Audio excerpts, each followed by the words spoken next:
Assalamualaikum warahmatullahi wabarakatuh. Yang terhormat kepada Bapak Rifki Ridho Pahlavi, SHMH, selaku Ketua Penguji, dan yang terhormat kepada Ibu Emi Rosnawati, SHMH, dan Bapak Abdul Fattah, SHMH, selaku dosen penguji pada siang hari ini. Saya Rizkia Rosyidatul Aziza dengan NIM 1620401014, mahasiswi Prodi Hukum, Fakultas Bisnis, Hukum dan Ilmu Sosial, Universitas Muhammadiyah Sidoarjo, akan mempresentasikan tentang skripsi saya yang berjudul Pola Pertimbangan Hakim dalam Memutuskan Perkara Perceraian di Pengadilan Agama. Latar belakang saya dalam penulisan skripsi ini adalah tentang bagaimana tingginya kasus perceraian yang terjadi di Kabupaten Sidoarjo, yang terhitung ada 130 perkara cerai gugat dan 45 perkara cerai talak di sepanjang tahun 2019. Hal ini melatar belakangi saya untuk melakukan penelitian terhadap pola pertimbangan hakim pengadilan agama dalam memutuskan suatu perkara perceraian.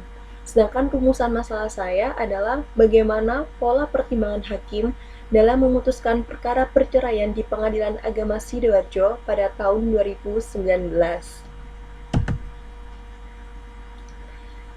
Selanjutnya, ini adalah 4 putusan pengadilan yang saya kaji tentang untuk mengetahui bagaimana pola pertimbangan hakim dalam memutuskan suatu perkara perceraian. Yang mana yang pertama adalah ada putusan hakim dengan nomor 4613 garing PDTG garing 2018 garing PASDA. Yang mana putusan ini adalah untuk memutus perkara cerai gugat. Dan yang kedua masih sama dengan putusan yang memutus perkara cerai gugat dengan nomor perkara 0078 garing PDTG garing 2019 garing PASDA. Yang ketiga adalah putusan dalam memutus perkara cerai talak dengan nomor 0107 garing PDTG garing 2019 garing PASDA. Yang terakhir adalah dengan nomor 2729 garing PDTG garing 2019 garing PASDA yang masih memutus perkara akan cerai talak.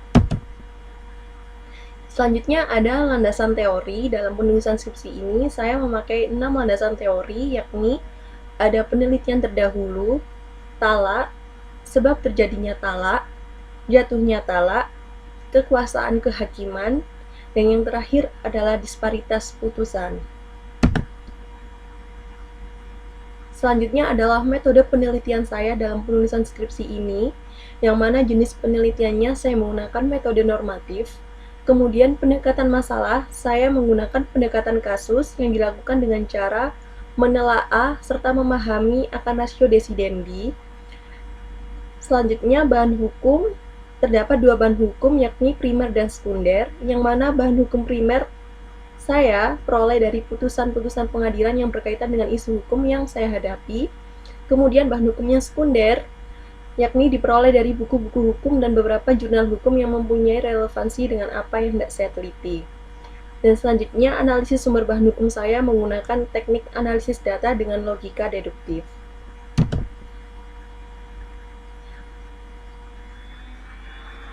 Analisis pola pertimbangan hakim. Ini merupakan pembahasan akan skripsi saya, yang mana saya akan mempertimbangkan pola pertimbangan hakim antar putusan, yakni yang pertama dengan nomor perkara 4613 garing PDTG garing 2018 garing PASDA, yang mana duduk perkaranya adalah 1. Tergugat tidak memberi nafkah kurang lebih selama 4 bulan. Yang kedua, karena tergugat dan penggugat menikah hanya karena dijodohkan. Pertimbangan hukum yang digunakan oleh majelis hakim yakni yang pertama adalah Quran Surah Ar-Rum dan Pasal 1 UU tentang perkawinan. Yang kedua adalah Kitab Fikih Sunnah. Sedangkan putusan hakim dinyatakan mengabulkan secara first take. Yang kedua adalah nomor perkara 0078 garing PDTG garing 2019 garing PASDA, yang mana diketahui duduk perkaranya adalah satu, karena tergugat tidak memberi nafkah kurang lebih selama 4 bulan. Yang kedua, tergugat sering melakukan KDRT. Yang ketiga, tergugat menjalin cinta dengan wanita lain. Pertimbangan hukum yang digunakan adalah pertama, Quran Surah Ar-Rum dan pasal 1 Undang-Undang tentang Perkawinan. Yang kedua adalah Kitab Fikih Sunnah. Dan yang ketiga adalah putusan Mahkamah Agung nomor 237-K-AG-1998 tanggal 17 Maret 1999. Sedangkan putusan hakim adalah dikabulkan secara first take. Putusan yang ketiga adalah dengan nomor perkara 0107-PDTG-2019-PA-SDA, yang mana duduk perkaranya adalah satu, termohon tidak bisa menjaga aib keluarga. Kedua, termohon sering keluar rumah tanpa seizin pemohon. Ketiga, sikap orang tua termohon yang dianggap sering ikut campur.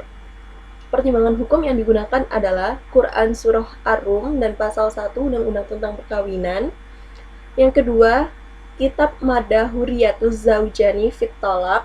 Dan yang ketiga adalah putusan Mahkamah Agung nomor 237-K-AG-1998 tanggal 17 Maret 1999. Putusan hakim yaitu dikabulkan. Dan putusan yang terakhir yakni nomor perkara 2729-PDTG-2019-PA-SDA, yang mana diketahui duduk perkaranya satu, termohon tidak patuh terhadap pemohon. Yang kedua, termohon sering berkata kasar kepada pemohon. Pertimbangan hukum yang digunakan adalah Quran Surah Ar-Rum dan pasal 1 Undang-Undang tentang Perkawinan. Kedua, Kitab Madahuriyatuz Zaujani Fit Thalaq. Ketiga adalah putusan Mahkamah Agung nomor 237-K-AG-1998 tanggal 17 Maret 1999. Putusan hakim yaitu dikabulkan. Dari keempat pola pertimbangan hakim dalam memutuskan suatu perkara perceraian tersebut, dapat ditarik kesimpulan bahwa majelis hakim dalam menentukan dasar hukum formal kebanyakan hanya mengacu pada masalah tidak dapat terwujudnya tujuan pernikahan sebagaimana yang tercantum dalam Undang-Undang Nomor 1 Tahun 1974 Junto Pasal 3 Kompilasi Hukum Islam.